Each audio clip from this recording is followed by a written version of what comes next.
In this video, you see how to implement regularized logistic regression. Just as the gradient update for logistic regression has seemed surprisingly similar to the gradient update for linear regression, you find that the gradient descent update for regularized logistic regression will also look similar to the update for regularized linear regression. Let's take a look. Here's the idea. We saw earlier that logistic regression can be prone to overfitting if you fit it with very high-order polynomial features like this.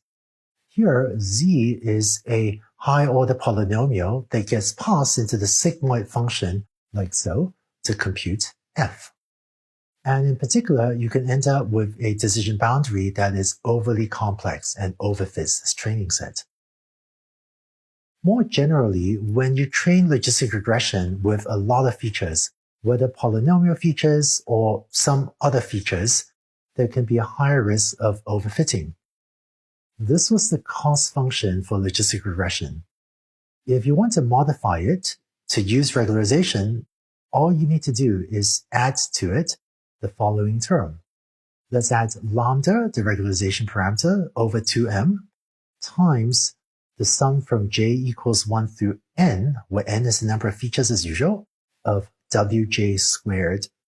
So when you minimize this cost function as a function of w and b, it has the effect of penalizing parameters w1, w2 through wn and preventing them from being too large.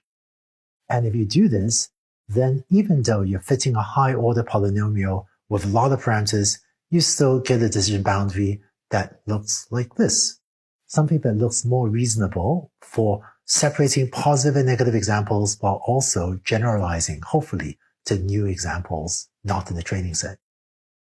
So when using regularization, even when you have a lot of features, how can you actually implement this? How can you actually minimize this cost function j of wb that includes the regularization term? Well, let's use gradient descent as before. So here's the cost function that you want to minimize. And to implement gradient descent, as before, we'll carry out the following simultaneous updates over wj and b. These are the usual update rules for gradient descent. And just like regularized linear regression, when you compute what are these derivative terms, the only thing that changes now is that the derivative with respect to wj gets this additional term, lambda over m times wj added here at the end. And again, it looks a lot like the update for regularized linear regression. In fact, it's the exact same equation, except for the fact that the definition of f is now no longer the linear function, it is the logistic function applied to z. And similar to linear regression, we will regularize only the parameters wj, but not the parameter b, which is why there's no change to the update you would make for b. In the final optional lab of this week, you revisit overfitting, and in the interactive plot in the optional lab, you can now choose to regularize your models, both regression and classification, by enabling regularization during gradient descent by selecting a value for lambda. Please take a look at the code for implementing regularized logistic regression in particular, because you implement this in a practice lab yourself at the end of this week. So, now you know how to implement regularized logistic regression. When I walk around Silicon Valley, there are many engineers using machine learning to create a ton of value, sometimes making a lot of money for the companies.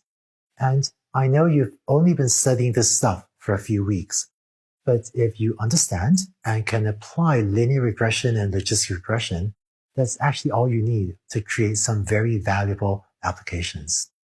While the specific learning algorithms you use are important, knowing things like when and how to reduce overfitting turns out to be one of the very valuable skills in the real world as well. So I want to say congratulations on how far you've come. And I want to say great job for getting through all the way to the end of this video. I hope you also work through the practice labs and quizzes. Having said that, there's still many more exciting things to learn.